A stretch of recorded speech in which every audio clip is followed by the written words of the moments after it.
En septiembre de 1857, en el desierto de Utah, los niños de una caravana de migrantes que se dirigía a California se despertaron con gritos de terror. Las balas perforaban las lonas de los carros. Las familias se refugiaron en la parte trasera de sus carros mientras parecía comenzar un ataque indígena. 120 personas, mujeres, niños, ancianos, desaparecieron en un solo día.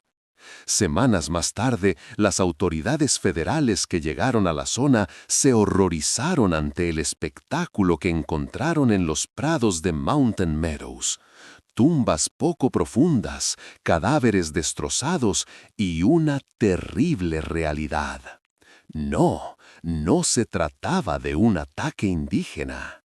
Esta es la verdadera historia de la masacre de Mountain Meadows, un crimen cometido en nombre de Dios, ocultado durante décadas y que aún hoy suscita debates sobre hasta dónde puede llegar el ser humano cuando el fanatismo religioso, la histeria bélica y el miedo se disfrazan de fe.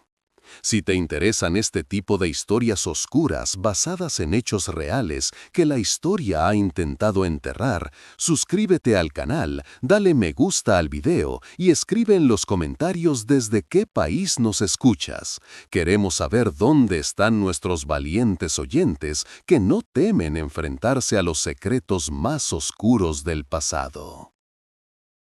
Capítulo 1. Sombras en el valle. Y el Señor dijo a Moisés: Toma venganza, venganza por los hijos de Israel, destrúyelos por completo. Números 31, 1, 2. El verano de 1857 trazó una línea invisible de tensión en el centro del continente americano. La lucha entre el norte y el sur por la esclavitud se volvía cada día más sangrienta. En Kansas, los abolicionistas y los esclavistas se mataban entre sí.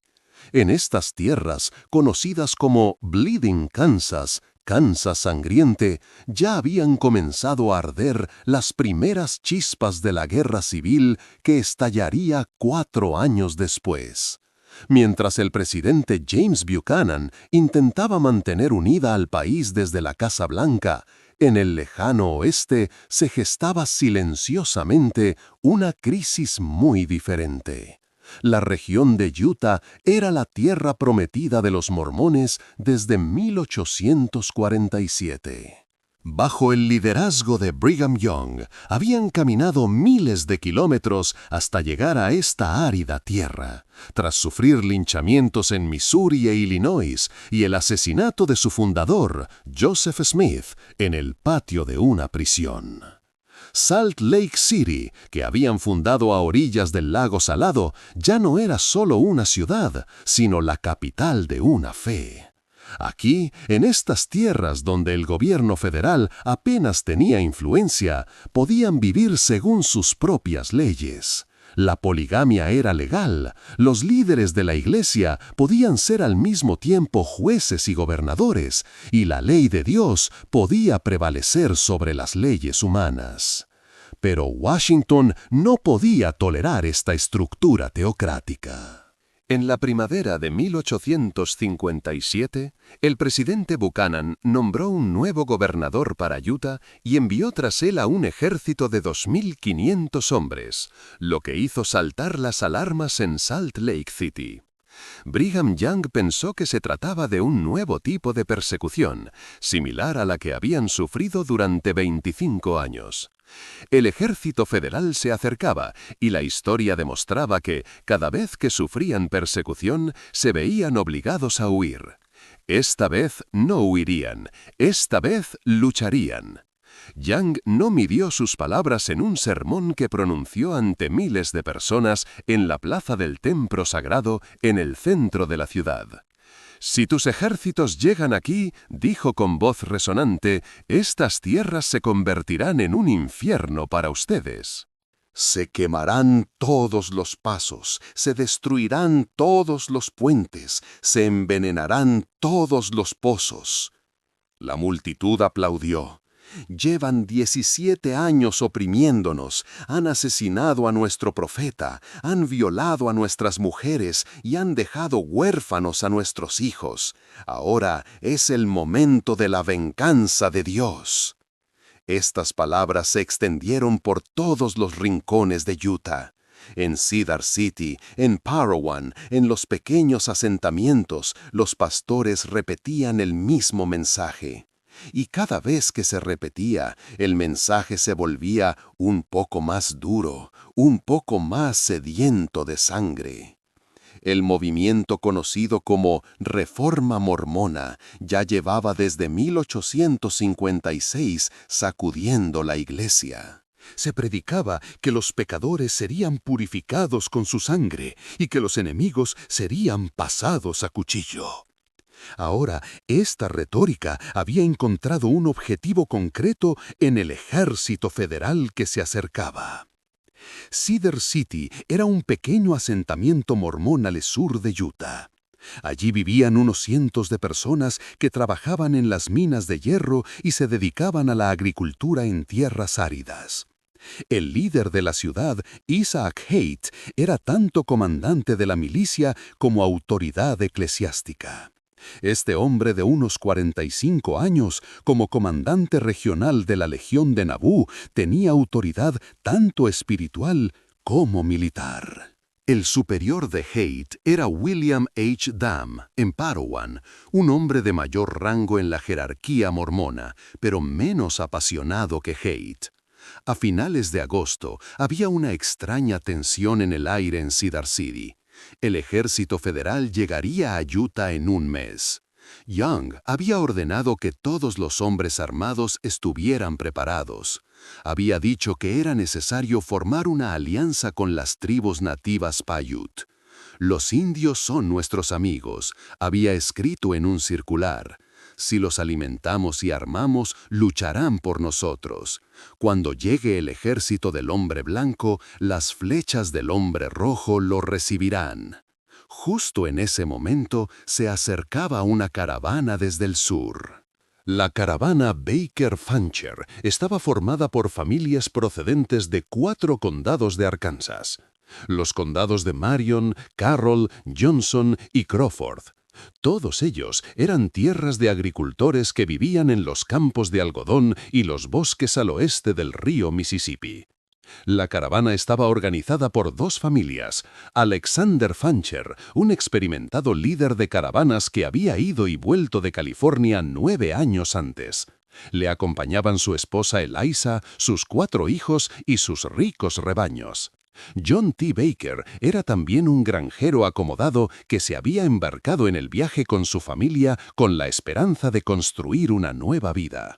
Viajaban con un total de 40 carromatos, cientos de vacas, caballos y mulas, y entre 120 y 150 personas. Avanzaban por la ruta española que las caravanas de migrantes solían utilizar en aquellos años. Habían partido de Arkansas a principios de primavera, atravesado Kansas y Colorado durante el verano y entrado en Utah a finales de agosto. Entre vosotros había bebés, niños pequeños y ancianos. Algunos estaban enfermos, algunas estaban embarazadas. Todos soñaban con una nueva vida en California. Llegasteis a Salt Lake City a principios de septiembre. El ambiente de la ciudad os resultó extraño. La gente era fría, incluso hostil. Cuando intentaron comprar provisiones, las tiendas se negaron a venderles nada. La orden de Brigham Young era clara: no vendáis provisiones a los forasteros. Necesitamos todos nuestros recursos. El ejército está llegando. Los migrantes no entendían esta fría acogida. Los que habían pasado por allí anteriormente no habían recibido un trato así. Después de pasar una semana en los alrededores de Salt Lake City, decidieron ir a California por la ruta sur. Era un camino más largo, pero la estación aún era propicia. El Spanish Trail pasaba por Cedar City y Mountain Meadows, luego se adentraba en los desiertos de Nevada y llegaba a los fértiles valles de California. Antes de partir, ocurrió un incidente en Salt Lake. Se alegó que algunos jóvenes de la caravana habían hablado en voz alta y proferido insultos cerca de la iglesia un domingo por la mañana. La comunidad mormona se enfureció mucho por ello. Según otra versión, varias personas de la caravana habían discutido con los mormones en una taberna y habían dicho que eran de la banda de Missouri que mató a Joseph Smith. Estas palabras se extendieron como un incendio forestal. Missouri era una palabra maldita en la memoria mormona. En 1838, decenas de mormones habían sido asesinados en la masacre de Hunts Mill, en Missouri. Joseph Smith había sido encarcelado en Missouri y luego se había visto obligado a huir a Illinois. Pero la verdadera chispa estaba en otra parte. Parley P. Pratt. Parley P. Pratt era uno de los líderes más queridos de los mormones.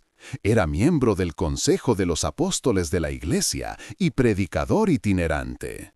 En mayo de 1857 fue asesinado en Arkansas. Su asesino era el ex marido de la mujer con la que Pratt había contraído matrimonio polígamo. El hombre había atacado a Pratt con un cuchillo y una pistola en la carretera y había visto cómo moría desangrado. Cuando la noticia llegó a Utah, se declaró luto en la iglesia. Brigham Young dijo, «La sangre de Pratt no quedará sin venganza». Ahora, una caravana procedente de Arkansas se acercaba a Cedar City. La gente de Cedar City se inquietó al enterarse de la llegada de la caravana. Isaac Haight se reunió con los líderes de la ciudad. «Estas personas pueden ser peligrosas», dijo. «Quizás sean espías del ejército federal. Quizás estén buscando el camino para guiar a nuestros enemigos». Otro añadió, «El que mató a Pratt era de Arkansas». Estos hombres también vienen de Arkansas. La paranoia se había impuesto a la razón. Cuando la caravana llegó a Cedar City, recibió el mismo trato frío. Nadie les vendió provisiones. Las autoridades eclesiásticas se dirigieron al pueblo en la plaza de la ciudad. «No les den nada a estos extranjeros, son nuestros enemigos». Los migrantes no entendían esta hostilidad, solo estaban de paso. Algunos estaban enojados, otros asustados.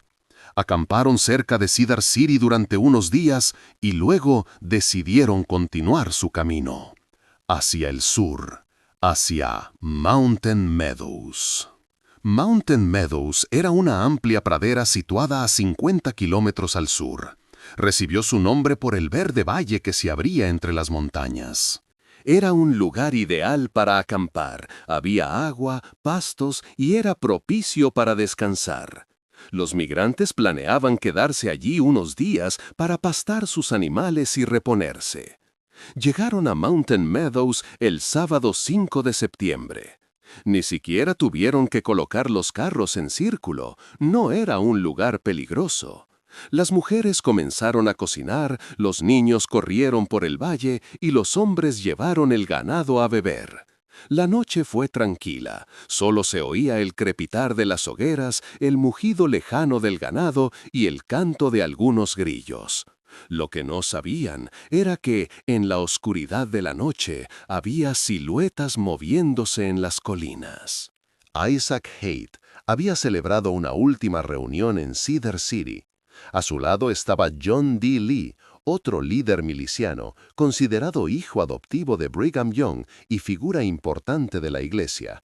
Lee tenía poco más de 40 años, 19 esposas y unos 50 hijos. Era un hombre duro, decidido y fanático. Haight te dijo, «Tenemos que ocuparnos de esa caravana. Son enemigos, son los asesinos de Pratt, son espías que guiarán al ejército». Lee preguntó, «¿Qué quieres que hagamos?». La respuesta de Haight fue fría y concisa, «Debemos exterminarlos». En pocas horas se trazó un plan, hacer que la caravana pareciera un ataque de los indios Paiute para ocultar la responsabilidad de la milicia mormona. Convencer a algunas tribus indígenas para que se unieran a ellos. Cavar trincheras en las colinas que rodeaban el valle. Atacar al amanecer. La noche del domingo 6 de septiembre, en la oscuridad, unos 120 milicianos mormones y algunos guerreros Paiute rodearon Mountain Meadows. Algunos tenían la cara pintada, otros vestían pieles y se habían disfrazado de indígenas. Llevaban rifles, hondas y hachas. Isaac Haight observaba la caravana desde la ladera de la colina. John D. Lee estaba en una de las trincheras. ¿Había llegado la confirmación final de William H. Dam? ¿O era una iniciativa totalmente propia de los líderes locales? La historia nunca aclararía del todo la respuesta a esta pregunta. Al amanecer, en las primeras horas de la mañana, un grito resonó en el valle. Luego comenzaron a oírse disparos. La gente de la caravana Baker Fancher se despertó sobresaltada. Estaban rodeados de fuego. Las balas impactaban en los vagones y alcanzaban las tiendas. En los primeros minutos no entendieron lo que estaba pasando. ¡Indios!, gritó alguien. ¿Acá qué? Alexander Fancher reunió rápidamente a los demás hombres. Formaron un círculo con los vagones y colocaron a las mujeres y los niños en el centro. Algunos comenzaron a cavar trincheras. Tenían armas, como todas las caravanas de colonos, pero las balas y la pólvora eran limitadas. En la primera hora murieron 7 personas. 16 resultaron heridas. La sangre manchó el rocío de la mañana. El asedio había comenzado. Los migrantes pensaban que se trataba de una incursión de los nativos americanos, pero en las colinas los milicianos mormones se miraban entre sí y sonreían. Su plan estaba funcionando. Solo tenían que agotar a la caravana con el tiempo. Habían cortado las vías de agua, les impedían acceder a los suministros. Podrían aguantar 5 días, quizás 6. Después se verían desesperados y tendrían que rendirse.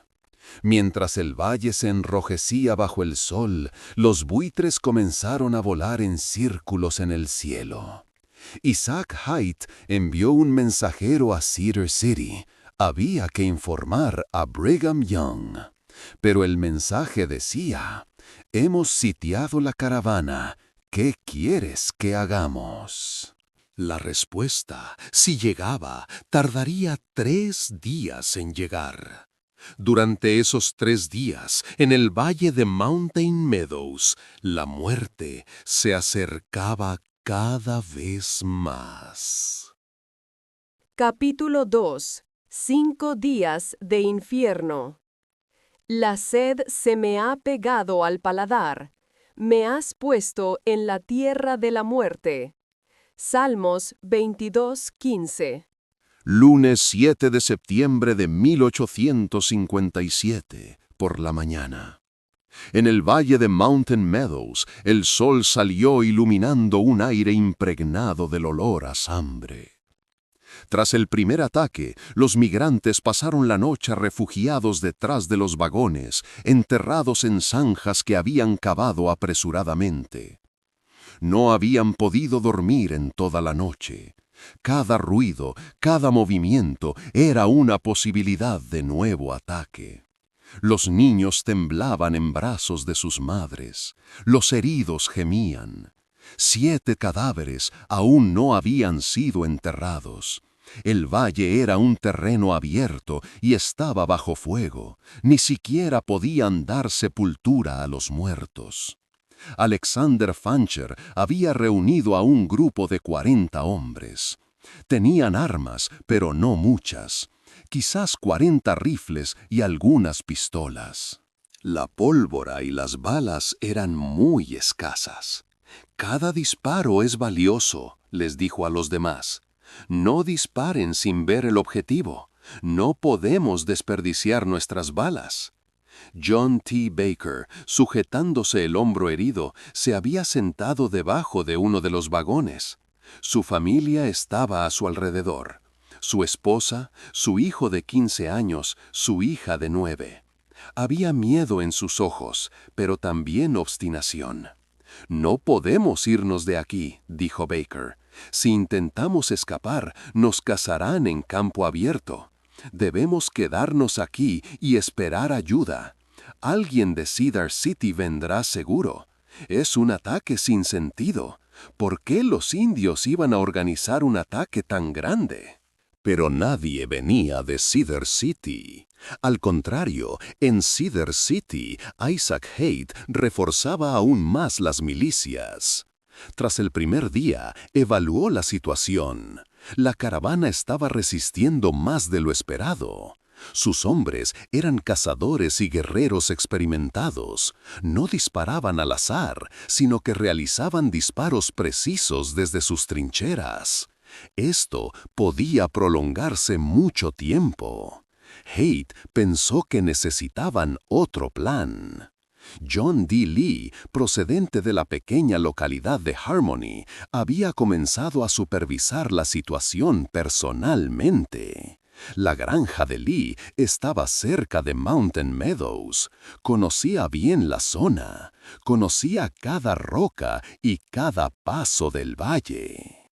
El segundo día del ataque, Lee se reunió con los comandantes de la milicia. «Se han quedado sin agua», dijo. «En unos días estarán desesperados. Pero el problema es que, si alguno de ellos escapa y pide ayuda, todo se irá al traste. Si el ejército federal se entera, todo habrá terminado antes de que lleguen a Brigham Young».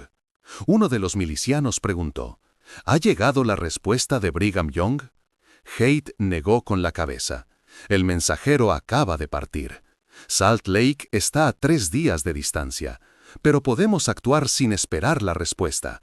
La caravana es una gran amenaza. Ayudarán al ejército federal, pueden ser espías. Son los que mataron a Pratt». Esta última frase fue suficiente para encender la ira.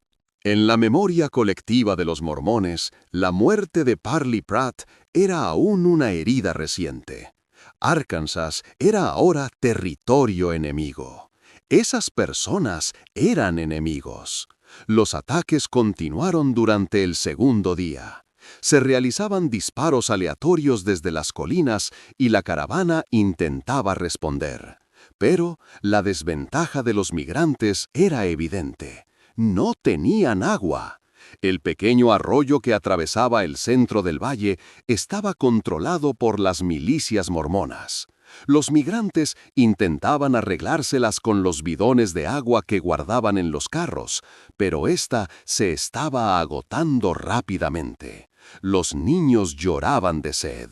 Los heridos ardían en fiebres. Eliza Fancher estaba sentada junto a su esposo Alexander, tratando de proteger a sus 4 hijos. El más pequeño tenía solo 2 años. «Alexander», dijo con voz quebrada, «los niños quieren agua, no pueden aguantar más». Alexander Fancher tenía una mirada de desesperanza en los ojos. «Lo sé», dijo, «lo sé, Eliza, pero si salimos nos matarán. Aguanta hasta mañana, quizás llegue ayuda». Pero la ayuda no llegaba, porque nadie sabía que una caravana había sido rodeada en Mountain Meadows. El asentamiento blanco más cercano era Cedar City, y lo único que llegaba de allí eran más hombres armados. El tercer día, miércoles 9 de septiembre, la desesperación había llegado a su punto álgido. Ya no quedaba agua. La mayoría de los heridos habían empezado a infectarse. 7 cadáveres habían empezado a hincharse bajo el sol. El valle apestaba y las moscas revoloteaban en nubes negras. Los migrantes intentaron enterrar los cadáveres, pero cada vez que salían se veían bajo fuego. Tuvieron que dejar a sus muertos junto a los vivos. Algunos hombres intentaron buscar agua en la oscuridad de la noche. 2 de ellos, con cantimploras en la mano, se deslizaron entre los vagones e intentaron acercarse al arroyo siguiendo las zanjas. Pero las milicias mormonas los esperaban. Un disparo resonó en la noche, seguido de un gemido. Por la mañana había 2 cadáveres más a la orilla del arroyo. El pánico se extendía entre la caravana. Algunos propusieron huir. «Huyamos por la montaña en la oscuridad de la noche», dijo un joven. «Que cada uno vaya por su lado, algunos seguro que se salvan». Pero, ¿qué pasaría con los ancianos, las mujeres y los niños? ¿Cómo podrían sobrevivir en los caminos del desierto, sin agua y sin saber hacia dónde ir? Alexander Fancher rechazó la idea. «Si permanecemos juntos, tenemos alguna posibilidad», dijo. «Si nos dispersamos, moriremos todos. Están atacando por alguna razón. Quizá sea un malentendido. Quizá podamos negociar». Pero, ¿con quién negociarían? Seguían pensando que los atacantes eran indios. En las colinas se veían las caras de los milicianos mormones cubiertas de pintura y suciedad, vestidos con ropas de cuero. Entre ellos había algunos guerreros Paiute. John D. Lee y otros líderes habían convencido a algunos guerreros de las tribus locales para que se unieran a ellos con promesas y regalos. Pero la organización, la planificación y la determinación del ataque eran totalmente obra de las milicias mormonas. En Cedar City, mientras tanto, se estaba desarrollando otro drama. William H. Dame era el comandante de milicia de más alto rango de la zona. Estaba un escalón por encima de Isaac Haight en la jerarquía. Dame se preocupó cuando se enteró de las noticias sobre la caravana. «Esto va demasiado lejos», le dijo a Haight. «No podemos hacer algo así sin la aprobación de Brigham Young». Haight objetó. «Pero ya hemos empezado, no podemos dar marcha atrás». Si lo detenemos ahora, la caravana llegará a Salt Lake, contará lo sucedido y todos estaremos perdidos. Aquí es donde entraba en juego una lógica terrible. Lo que al principio tal vez se había concebido como una advertencia, tal vez solo un ataque planeado para asustar a la caravana y obligarla a regresar, ahora se había convertido en un camino sin retorno. Había 7 muertos. Los migrantes no habían visto quién los había atacado, pero tenían sospechas. Si sobrevivían, presentarían una denuncia ante las autoridades federales. Las milicias mormonas serían investigadas, tal vez arrestadas. Y el ejército federal ya estaba llegando a Utah. Este incidente podría ser motivo de guerra. La reunión entre Dame y Haight se tensó. Finalmente, Dame dijo: «Envía un mensajero a Brigham Young. Esperemos su decisión, pero detén el ataque». Haight pareció aceptar, pero cuando el mensajero partió, el asedio del valle continuaba. El 4.º día, jueves 10 de septiembre, el valle se había convertido en un cementerio. 12 migrantes habían muerto y más de 20 estaban heridos. No quedaba agua y la comida estaba a punto de agotarse. Los animales, ganado, caballos, estaban hambrientos y sedientos, y algunos habían empezado a morir. Los niños ya ni siquiera lloraban, tan sedientos y agotados estaban que solo yacían en brazos de sus madres. Entre los migrantes había una mujer, Nancy Huff. Tenía unos 30 años y su esposo había sido asesinado el primer día. Tenía 2 hijos con ella. En la oscuridad de la 4ª noche, mientras intentaba dormir a sus hijos en la zanja, miró al cielo. Las estrellas brillaban. En el cielo despejado de Utah, las estrellas se veían tan nítidas que la Vía Láctea se extendía como un río blanco sobre sus cabezas. Nancy susurró: «Dios mío, sálvanos, salva a estos niños». Pero el rescate no llegaba. En las colinas, John D. Lee evaluaba la situación. El asedio llevaba 5 días. Los migrantes estaban agotados, pero aún no se rendían. Lee pensó que era necesario otro método. Habló con Haight. Tenemos que engañarlos. Debemos darles una excusa para que se rindan. Haight preguntó, ¿cómo? Lee le explicó su plan. Iré con una bandera blanca. Les diré, los indios os han atacado. Hemos venido de Cedar City para ayudaros, pero los indios están muy enfadados y quieren mataros. Si entregas tus armas y vienes con nosotros, te protegeremos y te llevaremos a Cedar City a salvo. Están desesperados, sedientos, agotados, se rendirán. Haight preguntó, ¿y luego qué? Lee tenía un brillo frío en los ojos. Luego acabaremos con ellos en el camino. Haight dudó un momento. Se trataba de una masacre a sangre fría. No era una guerra, era una ejecución. Pero no había vuelta atrás. ¿Ha llegado la respuesta de Brigham Young?, preguntó. No, respondió Lee, pero ya sabemos cuál será la respuesta. Debemos eliminar a nuestros enemigos. Esa noche llegó un mensajero de Cedar City. El mensajero estaba cubierto de polvo, con el caballo echando espuma por la boca, casi a punto de caer de cansancio. Traía un mensaje de Brigham Young. Haight abrió la carta y la leyó a la luz. Su rostro palideció. La carta decía, «Dejen en paz a la caravana, no interfieran con ellos, no provoquen incidentes con los indios». El mensaje había sido enviado 3 días antes, pero ahora, al final del 4.º día, llegaba. Era demasiado tarde.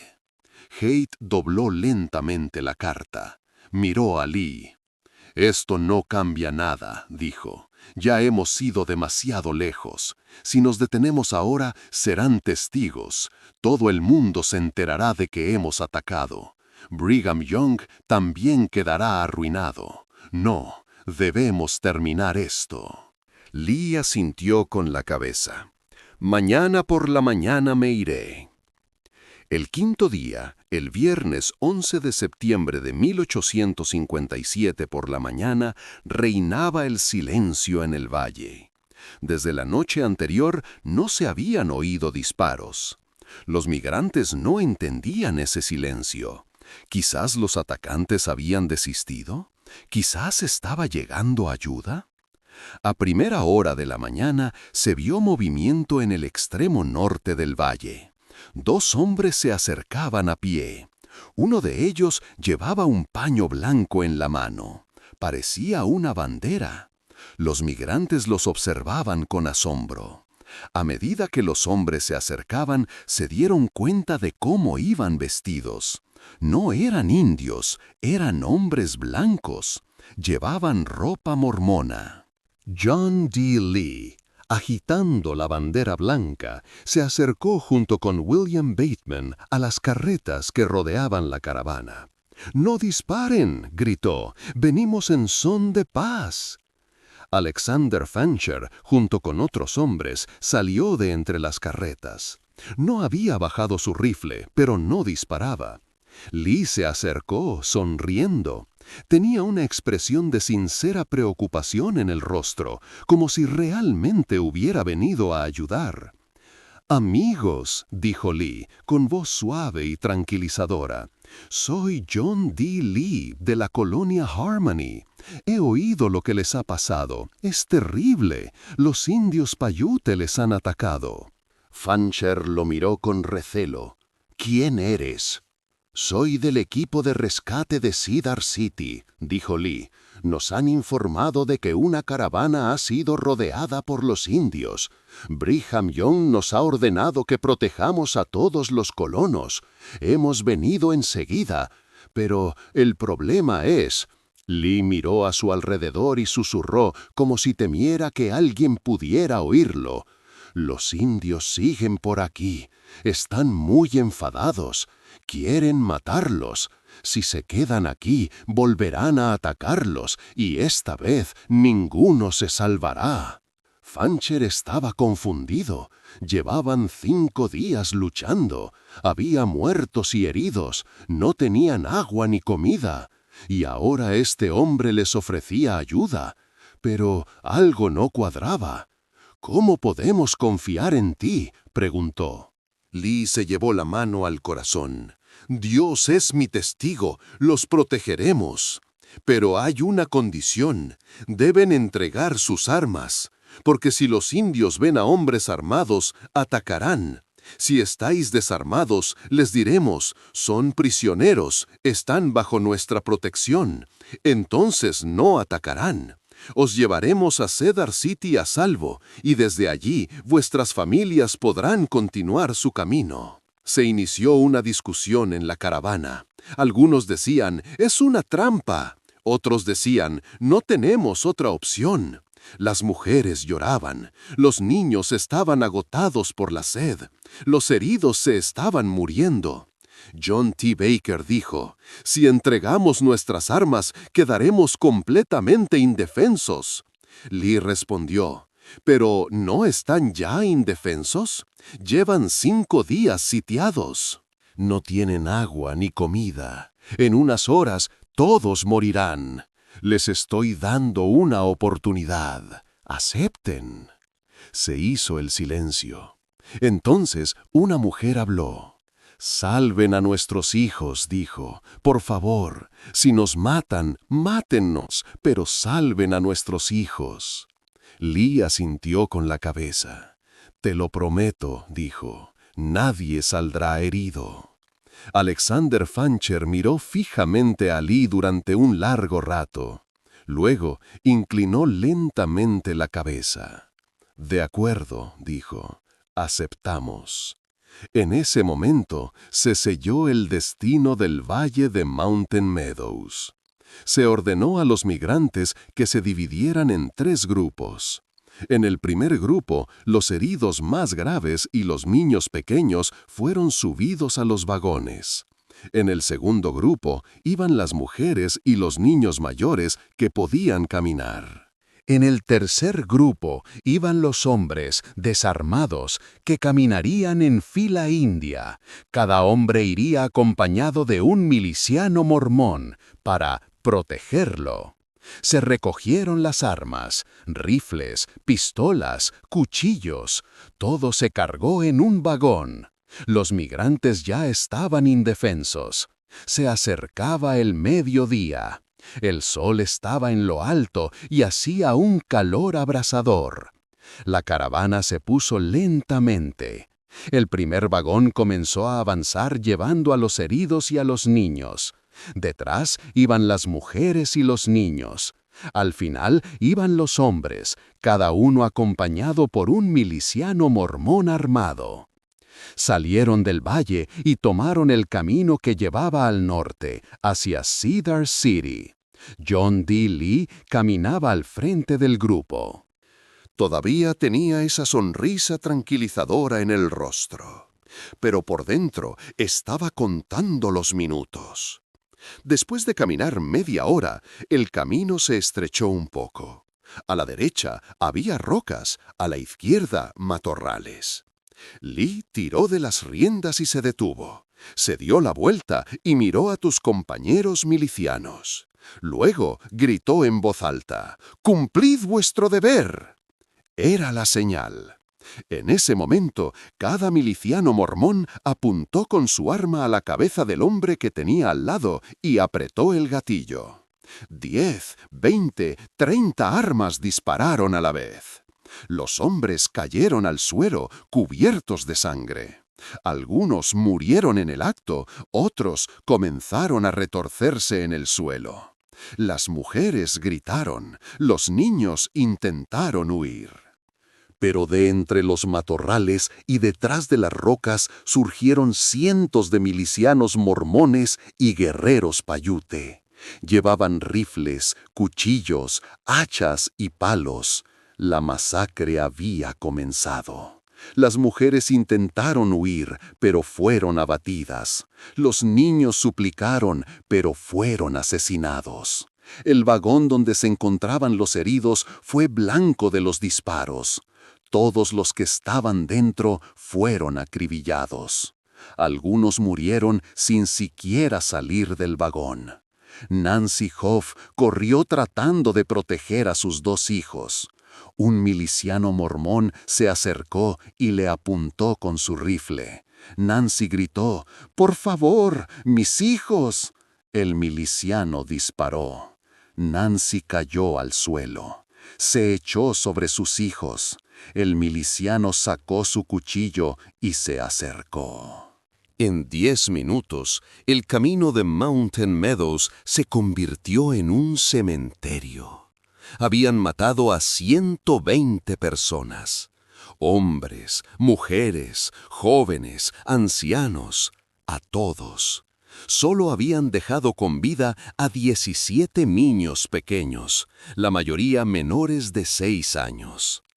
La orden de John D. Lee fue clara: matad a los que tengan edad para hablar, los pequeños no lo recordarán. Al ponerse el sol, los cadáveres yacían apilados a los lados de la carretera de Mountain Meadows. La milicia mormona se apresuró a enterrarlos en fosas poco profundas. Los carros fueron saqueados, el ganado fue repartido, se intentó borrar los rastros de sangre. John Dee se volvió hacia los demás líderes. «Nadie hablará de esto», dijo. «Los indios lo hicieron». Esa es la historia que contaréis. Quien hable, morirá. Esa noche, en Cedar City, se celebró una reunión de la iglesia. Isaac Haight se dirigió a la congregación. «Hoy ha ocurrido algo terrible. Los indios Paiute han masacrado una caravana. Cuando fuimos a ayudar, ya era demasiado tarde. Solo pudimos salvar a unos pocos niños. Que Dios tenga piedad de las almas inocentes que han sido asesinadas». La congregación respondió: «Amén». Y así comenzó oficialmente una de las mentiras más terribles de la historia. Pero las mentiras nunca permanecen ocultas para siempre. Capítulo 3. Secretos enterrados. No hay nada oculto que no haya de ser revelado, ni secreto que no haya de ser conocido. Lucas 8:17. La tarde del 11 de septiembre de 1857, el sol se ponía en el valle de Mountain Meadows mientras las milicias mormonas intentaban cubrir los últimos cadáveres con tierra. Les temblaban las manos. Algunos vomitaban, otros lloraban en silencio. John D. Lee, sentado sobre una roca, untaba la tierra con la sangre de sus manos. Tenía el rostro inexpresivo y la mirada perdida. Las tumbas eran poco profundas, muy poco profundas. No tenían tiempo para cavar más profundo. El ejército federal podía llegar en cualquier momento.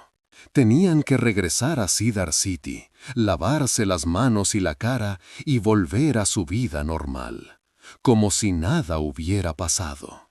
120 cuerpos fueron enterrados bajo tierra, pero la tierra no bastó para cubrirlos a todos. Algunos brazos y piernas quedaron al descubierto. Las milicias mormonas los cubrieron con matorrales y piedras. Unos días más tarde, cuando llegaran los lobos, abrirían las tumbas. Los huesos se blanquearían bajo el sol de Utah. 17 niños fueron subidos a vagones. El más pequeño tenía solo 9 meses. El mayor, 6 años. Todos estaban en estado de shock. Algunos lloraban, otros permanecían en silencio. El trauma les había dejado sin habla. Cuando los niños fueron llevados a Cedar City, fueron distribuidos entre las familias mormonas. 3 niños fueron a la casa de John D. Lee. El sobrino de William Dame acogió a 2. El vecino de Isaac Haight acogió a un bebé. Los pequeños temblaban de miedo y preguntaban por sus madres. La respuesta era siempre la misma. Los indios se las habían llevado. Ahora formaban parte de esas familias. A la mañana siguiente se celebró una reunión de la iglesia en Cedar City. Cuando Isaac Haight subió al púlpito, la congregación contuvo la respiración. La historia que contó Haight era sencilla. Los indios Paiute habían atacado una caravana de migrantes y habían matado a más de 100 personas. Cuando las milicias mormonas acudieron en su ayuda, ya era demasiado tarde. Solo pudieron salvar a unos pocos niños pequeños. La congregación lloró, se rezaron oraciones. Nadie hizo preguntas. Esa noche, cuando los líderes de las milicias se reunieron en secreto, el ambiente era muy diferente. Las noticias que trajo William Dame eran aterradoras. Había llegado un mensaje de Brigham Young. Ordenaba que dejaran en paz a la caravana. Pero el mensaje había llegado 3 días tarde. Isaiah Haight palideció. John D. Lee murmuró en voz baja. Era demasiado tarde. Ya no podían dar marcha atrás. Si ahora revelaban la verdad, los ahorcarían a todos. Brigham Young también estaría perdido. La iglesia desaparecería. Al final de la reunión, todos juraron que llevarían este secreto a la tumba. Quien hablara sería considerado un enemigo y castigado. Pero los secretos nunca permanecen completamente ocultos. 2 meses después, en Salt Lake City, Brigham Young caminaba furioso por su oficina cuando leyó el informe procedente de Cedar City. ¿Qué han hecho esos idiotas? Pero ya no había nada que hacer. Si el gobierno federal se enteraba, los destruiría a todos. Tenías que esperar hasta que terminara la guerra de Utah. Después ya se vería. Pero el gobierno federal ya se había enterado. En la primavera de 1858, cuando Jacob Forney fue nombrado responsable de asuntos indígenas en Utah, había oído rumores sobre Mountain Meadows. Las cartas procedentes de Arkansas llenaban su escritorio. Familias desaparecidas. Las últimas noticias procedían de Utah. Querían que se investigara. Cuando Forney llegó a Mountain Meadows en mayo de 1858, lo que vio fue espantoso. A pesar de que habían pasado 2 años, el olor a muerte aún flotaba en el aire. Las tumbas poco profundas habían sido destrozadas por los lobos y los huesos estaban esparcidos por todas partes.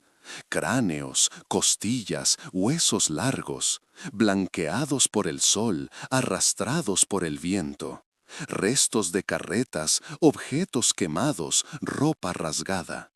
Forney se sentó sobre una roca y se cubrió la cara con las manos. Ibas a escribir tu informe, lo enviarías a Washington, ibas a pedir justicia. Lo que descubrió cuando visitó a las tribus Paiute fue aún más inquietante. Los líderes tribales no confirmaron lo que habían contado. Dijeron que los hombres blancos mormones habían llegado, les habían dado armas y les habían pedido que lucharan. Si no luchaban, también los matarían. Algunos guerreros se habían unido a ellos por miedo. Pero los verdaderos asesinos eran las milicias mormonas. Cuando el informe de Forney llegó a Washington, causó conmoción. No se trataba de un ataque indígena, era una masacre organizada y llevada a cabo por las milicias mormonas. Los responsables debían ser juzgados de inmediato. Pero el problema era que la guerra de Utah aún continuaba. Había tensión entre el ejército federal y las milicias mormonas. Esto podía complicar aún más el asunto. El mayor James Carleton, destinado en la primavera de 1859, era un militar severo. Cuando llegó a Mountain Meadows, lo que vio era peor que lo que había descrito Forney. Habían pasado 2 años, pero los huesos seguían esparcidos por todas partes. Carleton dio órdenes a sus soldados. Debían recoger todos los huesos, contarlos y anotarlos. Tras varios días de trabajo, encontraron 34 cráneos. Pero esos eran solo los que pudieron encontrar. La mayoría habían desaparecido, arrastrados por los animales o dispersados por el viento. Cuando el médico que lo acompañaba examinó los huesos, los hallazgos fueron espantosos. Los cráneos tenían agujeros de bala, disparados a corta distancia. Las costillas presentaban marcas de cuchillo. Los huesos largos tenían fracturas como si hubieran sido golpeados con un palo o un hacha. El hallazgo más espantoso fueron los huesos pequeños, huesos de niños, de 9, 10 y 12 años. También habían sido asesinados. Carleton escribió en su informe: se trata de un asesinato en masa cometido a sangre fría. Las víctimas fueron asesinadas después de rendirse. Mujeres, niños, ancianos, no se tuvo piedad de ninguno. Carleton reunió los huesos en un lugar. Construyó un túmulo de piedra sobre ellos. En la cima colocó una cruz de madera. En la cruz hizo grabar las siguientes palabras: en memoria de los 120 hombres, mujeres y niños enterrados aquí, 1857. Cuando se terminó el monumento, los soldados hicieron 1 minuto de silencio. Carleton rezó en silencio. Cuando el informe llegó a Washington, la prensa nacional se hizo eco del suceso. Los periódicos publicaron titulares como «Masátilo en Utah, 120 inocentes asesinados. Las milicias mormonas son las responsables». Brigham Young dio una conferencia de prensa en Salt Lake City. Su declaración fue breve. Lo ocurrido en Mountain Meadows fue trágico, pero los responsables fueron los indígenas. Las milicias mormonas llegaron tarde para ayudar. Los periodistas no lo creyeron. Comenzó el periodismo de investigación. Se buscaron testigos, se examinaron documentos. Pero era difícil encontrar testigos en Utah. Todo el mundo tenía miedo. Quien hablaba era excluido de la comunidad. O algo peor.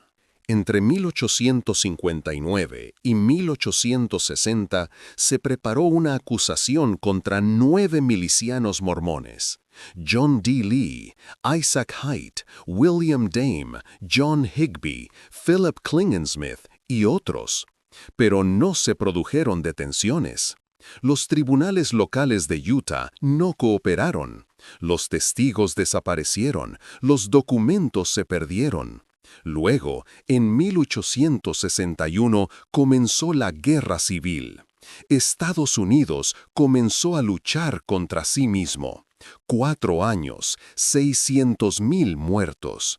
Se abolió la esclavitud. Lincoln fue asesinado. Mountain Meadows quedó en el olvido. Pasaron 10 años. Cuando llegaron los años 70, Utah ya estaba bajo control federal. Se había prohibido la poligamia.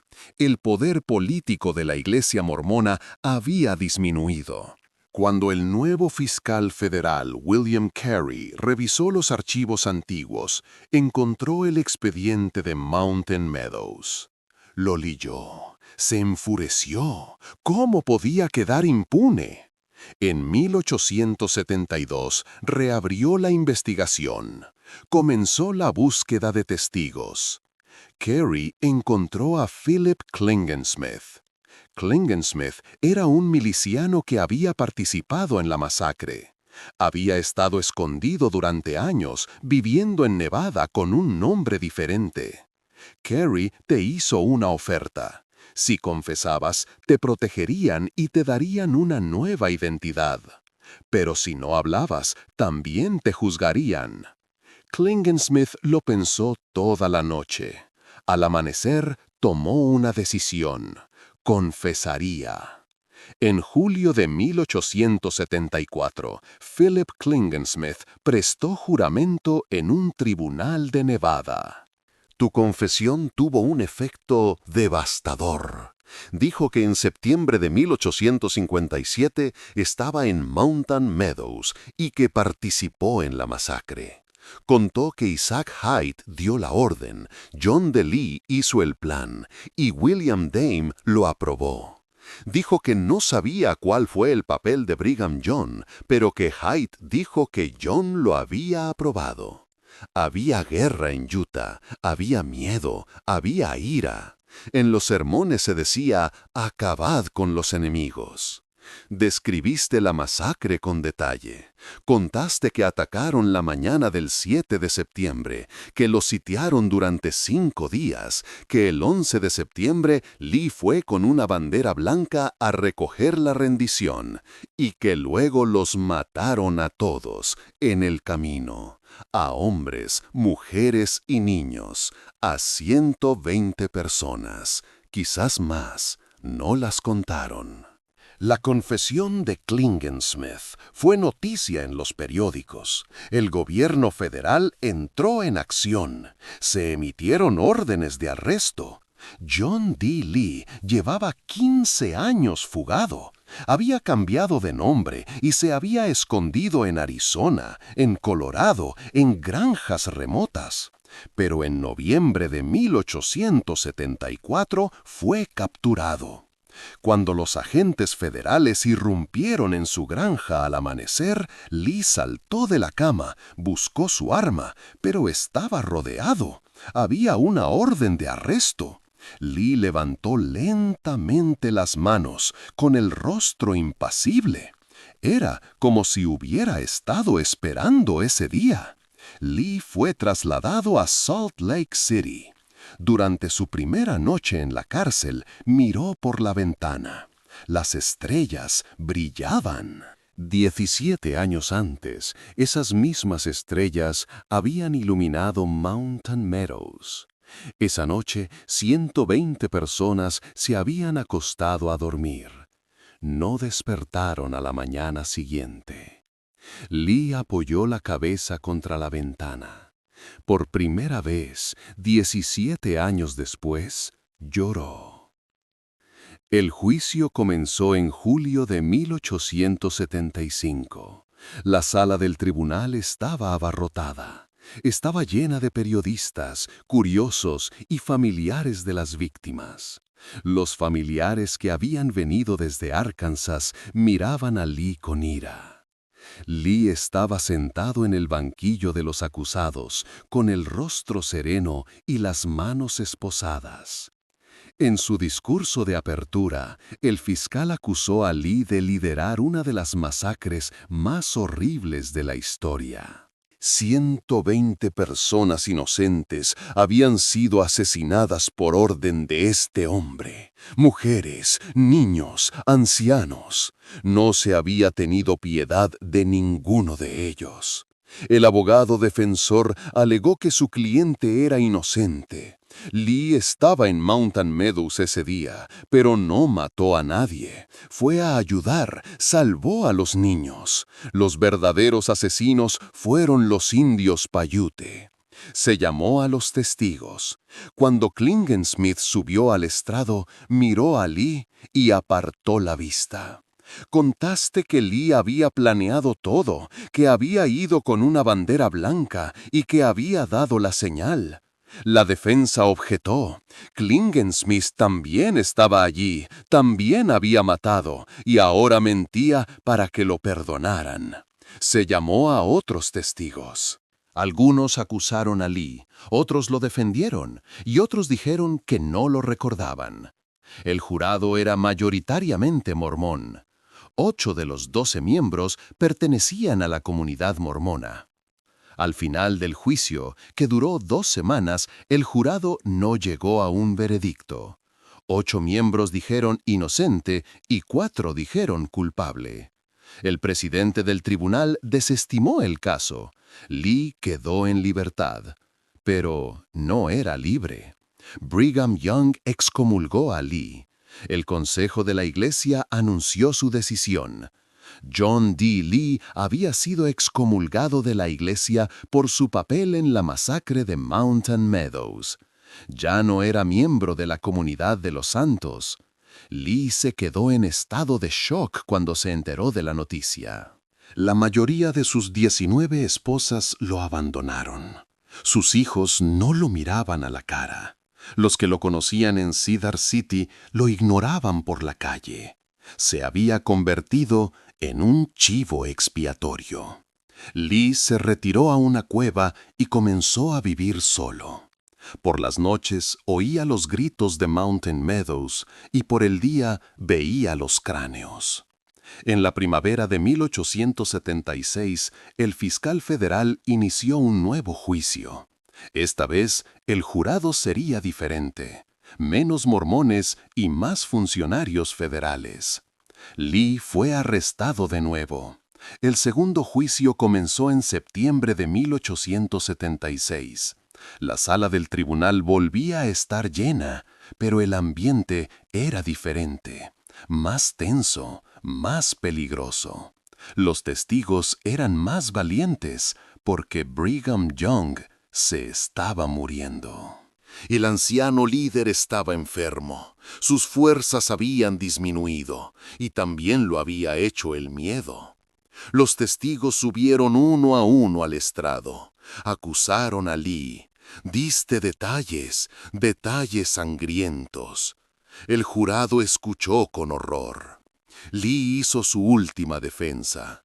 Cuando se levantó, se volvió hacia el jurado. Sí, estaba allí. Sí, había participado. Pero no era el único. Había cientos de personas. Haight, William Dame, otros. ¿Dónde estaban ellos? ¿Por qué solo se juzgaba a él? Era un chivo expiatorio.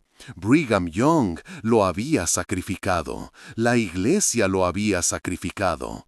Porque si la verdad salía a la luz, todos estarían perdidos. El presidente del tribunal golpeó el martillo y le ordenó que se sentara. Lee no se sentó. Brigham Young había dado la orden: eliminad a los enemigos.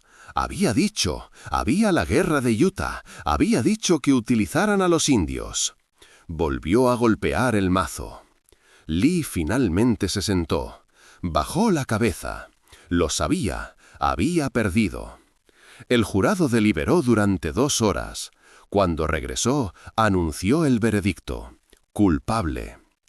Lee no reaccionó. Era como si lo estuviera esperando. El presidente del tribunal dictó la sentencia.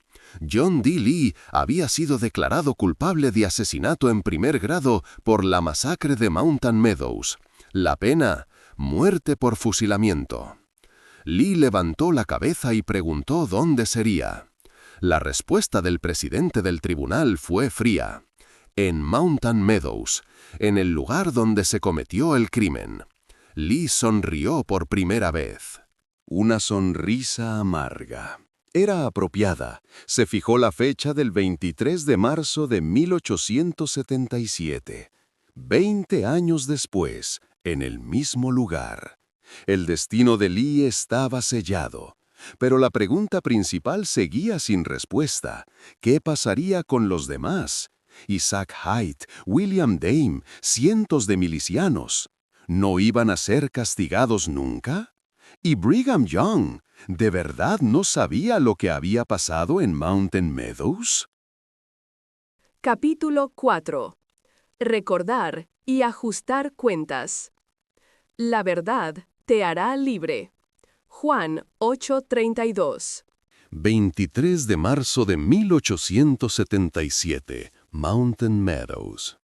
Era temprano por la mañana y el desierto de Utah aún despertaba. El sol dibujaba una línea rosa y naranja en el horizonte oriental. El viento era suave. El único sonido en el valle era el graznido lejano de un cuervo. 20 años antes, 120 personas habían exhalado su último aliento en este tranquilo valle. Ahora, otro hombre iba a morir. John D. Lee miraba por la ventana mientras los soldados federales lo llevaban en su carro a Mountain Meadows. El camino le resultaba familiar. Conocía cada roca, cada curva. ¿Cuántas veces había pasado por allí? ¿Cuántas veces había caminado por esas tierras? Y ahora morirías allí. Cuando el coche se detuvo, Lee salió. Tenía las manos esposadas, pero caminabas erguido. Miraste a tu alrededor. Los soldados estaban alineados. Los periodistas tomaban notas. Los curiosos observaban desde lejos. Lee caminó hasta el centro del valle. Allí había un sencillo ataúd de madera. Junto a él, 5 soldados esperaban con sus rifles en las manos. El comandante federal preguntó, ¿iba a ser vendado? Lee negó con la cabeza. No. Quería desafiar. Quería verlo todo hasta el final. Se sentó sobre el ataúd. Sus manos seguían esposadas. El comandante le preguntó si tenía últimas palabras. Lee respiró hondo. Tu voz era tranquila, pero firme. Me han convertido en chivo expiatorio. Mis superiores me han sacrificado. No estaba solo allí. Había cientos de personas. Pero solo yo estoy siendo castigado. Cumplí las órdenes de Brigham Young. No sé cómo me recordará la historia, pero Dios sabe la verdad. Se hizo el silencio. Lee cerró los ojos, rezó en su interior. Luego abrió los ojos, miró a los 5 soldados, inclinó la cabeza. Estaba listo. El comandante levantó la mano. 1 segundo, 2 segundos, 3 segundos. Luego bajó la mano. Las 5 armas dispararon a la vez. El sonido resonó en el valle. Los pájaros alzaron el vuelo. Lee cayó hacia atrás, sobre el ataúd. Tenía 5 agujeros en el pecho. La sangre se mezcló con la tierra, donde 20 años antes había manado la sangre de las víctimas. El doctor se acercó, le tomó el pulso, sacudió la cabeza. John D. Lee había muerto. Eran las 10:15. El único autor del masacre de Mountain Meadows que había sido ejecutado había perdido la vida en el lugar donde se cometió el crimen. ¿Pero era eso justicia? ¿Solo una ejecución por 120 víctimas? ¿Solo uno de los cientos de asesinos había sido castigado? ¿Dónde estaban los demás? Isaac Haight desapareció unos meses después de la ejecución de Lee. Había abandonado Cedar City en secreto y se había ido al desierto de Arizona. Se escondió durante años, se cambió el nombre, vivió con una identidad diferente. Cuando murió en 1886, no se celebró ningún funeral. Ni siquiera se escribió su verdadero nombre en la lápida. Se dice que confesó en su lecho de muerte, pero no hay constancia escrita de ello. El secreto fue enterrado con él. William Dame nunca fue juzgado. El fiscal federal preparó una acusación, pero no se dictó orden de arresto. Dame siguió viviendo en Parowan. En su vejez murió como un miembro respetado de la comunidad mormona. Cuando murió en 1884, fue enterrado con una ceremonia religiosa. En su tumba se lee, un santo fiel, un padre querido. John Higbee huyó. Philip Klingensmith fue puesto bajo protección por haber confesado, pero murió en un accidente en 1881 mientras vivía con su nueva identidad. Ninguno de los demás miembros de la milicia, cientos de personas, fue juzgado. Algunos se arrepintieron, otros defendieron lo que habían hecho hasta el final de sus vidas. Pero ninguno pagó el precio que pagó Lee. Brigham Young murió 5 meses después de la ejecución de Lee, en agosto de 1877. Tenía 76 años. En su lecho de muerte no habló de Mountain Meadows, se llevó sus secretos a la tumba. El papel de Young sigue siendo objeto de debate. ¿Sabía y aprobó la masacre? ¿O actuaron los líderes locales por su cuenta? Los registros históricos son contradictorios. En los archivos de la iglesia hay algunos documentos. Cartas escritas por Young a las milicias durante la guerra de Utah, la orden de no mostrar piedad a los enemigos, la instrucción de utilizar a los indígenas contra las tropas federales. Estos documentos muestran que preparó el terreno. Pero no hay ninguna orden directa de matar a la caravana, o si la hay, ha sido destruida. Algunos historiadores defienden que Young es culpable, otros afirman que es inocente. Quizás la verdad nunca se sepa con certeza.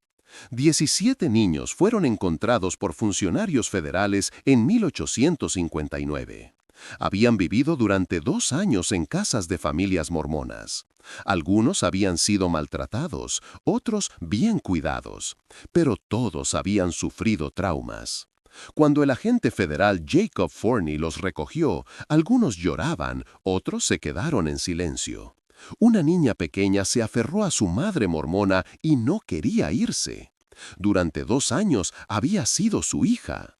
Forney la separó a la fuerza. Cuando los niños fueron llevados de vuelta a Arkansas, sus familias los recibieron. Lágrimas, abrazos. Pero los niños habían cambiado. El trauma les había bloqueado el habla. Algunos no recordaban nada. Otros tenían recuerdos fragmentados, disparos, gritos, sangre. Pero no era claro. ¿Quién había disparado? ¿Cómo había sucedido? No podían aclararlo. Los 2 hijos de Nancy Hoff intentaron recordar los últimos momentos de su madre cuando crecieron. Pero el trauma había borrado su memoria. Solo quedaba un sentimiento, el miedo. Ese miedo los acompañó durante toda su vida. Algunas noches se despertaban aterrorizados, oían gritos, pero no sabían dónde, cuándo ni quién. El monumento de Mountain Meadows fue destruido varias veces a lo largo de los años. En 1859, Carleton mandó construir un montículo de piedra y una cruz de madera que fueron derribados en la década de 1860. No se sabe quién los derribó, pero probablemente fue la comunidad mormona local. El monumento era un recordatorio de la vergüenza. Querían que desapareciera. En 1932, la Asociación de Rutas y Monumentos Pioneros de Utah erigió un nuevo monumento. Era más duradero, un muro de piedra y una placa. En ella se leía: en memoria de los migrantes que murieron en Mountain Meadows en 1857. Ni siquiera la inscripción era completa. Decía murieron, no fueron asesinados. No aparecía la palabra masacre. Como si se tratara de una catástrofe natural. A lo largo del siglo XX, los historiadores comenzaron a investigar los archivos. Aparecieron nuevos documentos, diarios de miembros de la milicia, cartas privadas, declaraciones de testigos. La imagen comenzó a aclararse. La masacre no fue un ataque de los indígenas, fue una ejecución planeada, organizada y llevada a cabo por la milicia mormona. El papel de los guerreros Paiute fue mínimo, la mayoría de ellos participaron a la fuerza. En las décadas de 1950, 1960 y 1970 se escribieron libros, se publicaron artículos académicos, se celebraron debates. La Iglesia mormona se mantuvo a la defensiva. Las declaraciones oficiales seguían la misma línea. Fue un suceso trágico, una reacción exagerada de los líderes locales. Brigham Young intentó detenerlo, pero llegó demasiado tarde. En 1990, la Iglesia Mormona decidió construir un nuevo monumento en Mountain Meadows. Fue un paso oficial. La Iglesia ya aceptaba la masacre. En la inauguración del monumento, un representante de la Iglesia dijo: «Lo que ocurrió aquí fue horrible. Se asesinó a personas inocentes. Respetamos su memoria». Pero no hubo disculpas, no se asumió ninguna responsabilidad, solo se expresó tristeza. En 1999, mientras se construía un monumento más grande, se encontraron los huesos de 28 víctimas durante las excavaciones.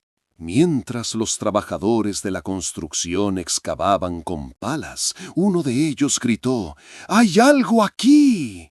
Se detuvo la excavación. Se llamó a los forenses. Con un trabajo minucioso se desenterraron los huesos. Había esqueletos de mujeres y niños. En los cráneos había agujeros de bala disparados a corta distancia. En los huesos había marcas de cuchillo.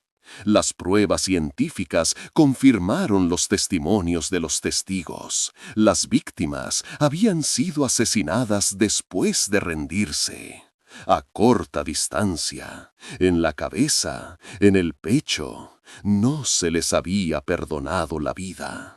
Una de las calaveras tenía marcas de cuchillo, profundas, duras. Habían recibido un golpe en la parte posterior de la cabeza y el hueso se había fracturado. En otro esqueleto, las costillas estaban rotas. Habían sido golpeadas con un palo o un hacha. El hallazgo más doloroso fue la calavera de un niño pequeño. Quizás de 4 años, quizás de 5. Tenía un agujero de bala en la cabeza, a quemarropa. ¿Quién había matado a ese niño? ¿Qué hombre, con un rifle en la mano, había disparado a un niño de 4 años? Los forenses prepararon un informe: la edad de los huesos, el sexo, la causa de la muerte. Todo quedó documentado. Pero los huesos no tenían nombre. Había 120 víctimas, pero solo se habían encontrado 28 huesos. ¿Dónde estaban las demás?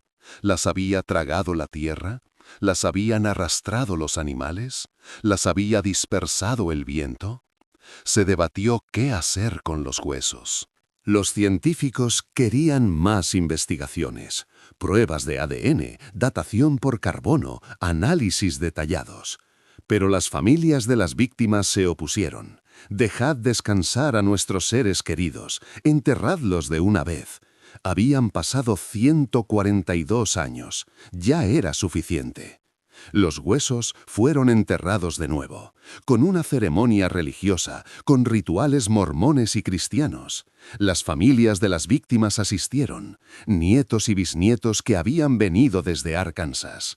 Algunos lloraron, otros rezaron en silencio. Una anciana se inclinó, tocó la tierra y susurró: «Descansen en paz». En 2007 se cumplieron 150 años de la masacre. La Iglesia Mormona emitió un comunicado oficial. Por primera vez se utilizó la palabra disculpa. Lo que ocurrió en Mountain Meadows fue trágico e injusto. Lamentamos profundamente la pérdida de vidas inocentes. Pedimos perdón a las familias de las víctimas y al pueblo paiute, injustamente acusado. Se celebró una ceremonia conmemorativa. Se reunieron autoridades de la Iglesia, familiares de las víctimas y representantes de la tribu paiute. Se pronunciaron discursos, se leyeron oraciones, se depositaron flores. Un anciano paiute tomó la palabra. Se había cometido una injusticia con sus antepasados, a quienes habían tildado de asesinos. 150 años después, se sentía feliz de haber limpiado sus nombres. Una mujer de Arkansas tomó la palabra. Su tatarabuela era Nancy Huff. Había sido asesinada aquel día. 150 años después, sus nietos estaban allí. No era fácil perdonar, pero era necesario recordar, para que no volviera a suceder. En 2011 se añadió el monumento Hombres y Niños, un muro de piedra con los nombres de las víctimas masculinas asesinadas en la masacre. Algunos nombres eran inciertos, los registros eran incompletos y los cadáveres no pudieron ser identificados. En algunos lugares se leía hombre desconocido, niño desconocido. Hoy en día, Mountain Meadows está protegido como Monumento Histórico Nacional de los Estados Unidos. Cada año, el 11 de septiembre, se celebra una ceremonia conmemorativa. Se reúnen los nietos de las familias de las víctimas, miembros de la comunidad mormona, historiadores y curiosos. Se leen los nombres: Alexander Fancher, Eliza Fancher, John Baker, Nancy Hoff. 120 nombres, 120 vidas. Esta historia nos deja preguntas inquietantes que desafían el tiempo. ¿Cómo es posible que una comunidad religiosa que ha sufrido persecución y expulsión se convierta en autora de una masacre? El trauma colectivo de los mormones, su linchamiento en Missouri, el asesinato de su fundador Joseph Smith en Illinois, no justifica lo que hicieron en Mountain Meadows, pero muestra cómo el miedo, la paranoia y el discurso de nosotros contra ellos pueden convertir a las víctimas en verdugos. ¿Dónde estaba Brigham Young? Nunca lo sabremos con certeza. Los documentos históricos son contradictorios. Lo que sí sabemos es que su retórica belicista, su orden de no vender provisiones a los extranjeros, su instrucción de armar a las tribus indígenas contra el ejército federal, todo ello creó un entorno perfecto para que los líderes locales interpretaran que la violencia estaba justificada. ¿Por qué solo John D. Lee fue ejecutado? 120 muertos, cientos de culpables, décadas de encubrimiento. ¿Y solo un hombre pagó con su vida? Isaac Haight huyó y murió en el anonimato. William Dame terminó sus días con dignidad. Brigham Young se llevó sus secretos a la tumba. Cuando se hizo justicia, fue selectiva e incompleta. ¿Y los 17 niños que sobrevivieron? 2 años después fueron devueltos a sus familias en Arkansas, pero el trauma los persiguió toda su vida. Algunos no recordaban nada, otros tuvieron pesadillas toda su vida. Ninguno pudo explicar con claridad quién mató a sus padres. El horror había borrado sus recuerdos. Hoy en día, Mountain Meadows es un monumento nacional. Cada 11 de septiembre se leen 120 nombres. La Iglesia Mormona pidió perdón oficialmente en 2007, 150 años después. Pero las preguntas siguen ahí. ¿Cómo podemos evitar que el fanatismo religioso, la histeria bélica y el tribalismo nos conviertan de nuevo en asesinos? Porque la lección de Mountain Meadows no es solo sobre los mormones del siglo XIX, es sobre nosotros. Sobre cómo el miedo puede justificar lo injustificable. Sobre cómo la gente común puede cometer atrocidades cuando sus líderes dicen que el enemigo merece morir. Sobre cómo el encubrimiento institucional puede durar décadas cuando las estructuras de poder protegen a los culpables. ¿Qué opinan? Por favor, compartan sus opiniones en los comentarios, sin atacar a ninguna comunidad religiosa actual y utilizando un lenguaje respetuoso. Recuerden, el fanatismo siempre comienza con buenas intenciones y termina en tragedia.